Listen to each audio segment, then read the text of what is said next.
दुनिया में बहुत सारे मर्द ऐसे हैं जिनको जिंदगी भर स्ट्रगल करना पड़ता है। उसके बावजूद हालात ये होते हैं कि जैसे वो पैदा होते हैं थोड़ी देर बाद बाप का कामकाज, उसका स्वास्थ्य, उसके हालात सब बेकार हो। ये मर्दों की यानी कि लड़कों की कुंडली में। और साथ ही जैसे-जैसे वो बड़े होते हैं बहुत ही अभाव में, पैसे की कमी के कारण ज़रूरतों को पूरा ना कर पाना, इस तरह से बड़े हो पाते हैं। और वो स्वयं भी, उनके सपने बेशक ऊँचे हों, लेकिन स्वयं भी अपनी ज़िंदगी के अंदर कुछ ख़ास नहीं कर पाते। होता क्या है कि अगर पहले की कोई रुपया, पैसा, जायदाद है भी, घर पे बचा हुआ सोना है भी, बेटा वो भी ख़त्म हो जाता है और पिता की जायदाद तक भी बिक जाती है। ऐसे बुरे हालात जन्म कुंडली के अंदर कइयों के होते हैं। इसी में पैदा होने वाली जो औरतें होती हैं, उनके साथ भी पिता वाले हालात तो सेम ही होते हैं कि पिता कुछ नहीं ढंग से कर पाते या बीमार हो जाते हैं या उनकी आदतें खराब हो जाती हैं, नशे में चले जाते हैं और धीरे-धीरे करके घर का जो सोना हो, लाभ हो, ज़मीन जायदाद हो, वो बिक जाती है। पिता वाले हालात तो ऐसे ही, लेकिन अगर वो लड़की या औरत है, यहाँ तक के हालात देखे गए हैं हमारे। सब लोग आते हैं बेटा, उनसे पूछते भी कि उनको अपना शरीर तक बेचना पड़ा।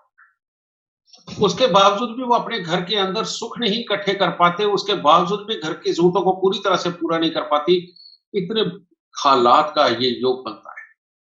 अब इस तरह के हालात अगर आप अपनी हमारी वेबसाइट astroscience.com पे जाके फ्री वाले सेक्शन में अपनी डेट ऑफ बर्थ टाइम डाल के देखते हैं, तो वहां पर आपको ये लिखा हुआ मिलता है कि पिता के ऐसे हालात होंगे और आप भी पूरी तरह से कामयाब नहीं हो पाएंगे।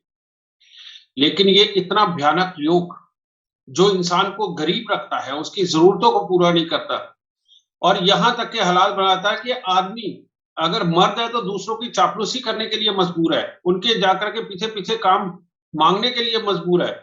अगर औरत है तो अपने आप को बेचने के लिए मजबूर है। इतना बुरा योग, हमने यही सोचा कि इससे शुरुआत करते हैं, क्योंकि इससे छुटकारा दिलाना सबसे पहले बहुत जरूरी है। और ये योग क्या है? ये योग है,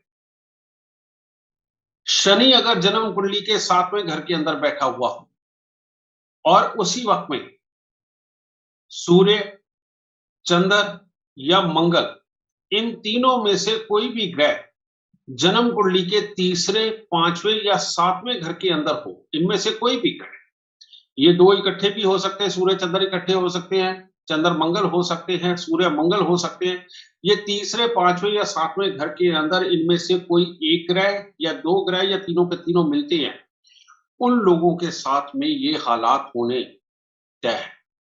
आदमी कितना भी समझदार बन जाए, वो अपने आप को इन नुकसानों से, इन तकलीफों से नहीं बचा सकता। चाहे वो कोई पूजा पाठ कर ले, किसी भी तरह के यंत्र रख ले, किसी भी तरह के नग पहन ले, वो अपने आप को नहीं बचा सकता।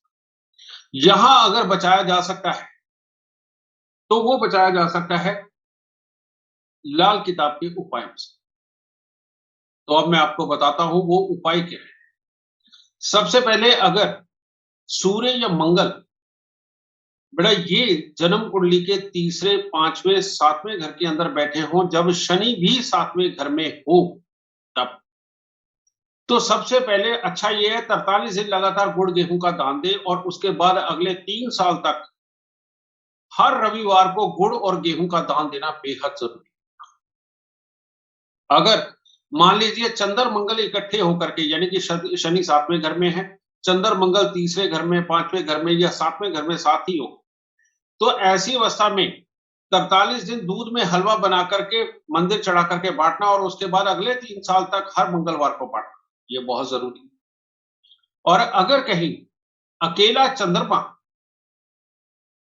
ये तीसरे, 5वें या 7वें घर में हो, जब शनि 7वें घर में हो, तो बेटा ऐसी अवस्था में चावल, दूध और मिश्री, इसका 43 दिन दान करना और उसके बाद अगले 3 साल तक हर सोमवार को चावल, मिश्री, दूध का दान करना बेहद जरूरी। अपने इन बड़े बड़े दुखों को भोगने की बजाय अभी आप astroscience.com पे जाएं, वहां अपनी date of birth, time, birth place डाल के आप चेक करें कि कहीं ये जो आपकी लाइफ की स्ट्रगल है, जो भोग रहे हैं और वाकई में इतना बुरा हाल जिनका हुआ है, जिनके पिता भी कमा के नहीं दे पाए और स्वयं भी नहीं कमा पा रहे, कहीं ये योग आपकी कुंडली में तो नहीं? और अगर है तो आपको तो अब कहीं नहीं जाना, कहीं से कुछ खरीदना भी नहीं, लेकिन वहां जाकर के चेक करें। अगर ये योग मिलता है आपको तो फौरन अपना इलाज शुरू करें, क्योंकि ये शुरू करने के बाद भी 3 महीने लग जाते हैं काबू में आने में। वहां से ये छोड़ना शुरू करता है और 1 साल लग जाता है अपनी बुद्धि को उस स्तर तक पहुंचाने में, जिसमें कि आप अपना भाग्य समेट सके, अपने भाग्य को अपने काबू में कर सके और कमाई कर सके। तो इसको करिए, दाता जरूर सुख देगा। जय माता।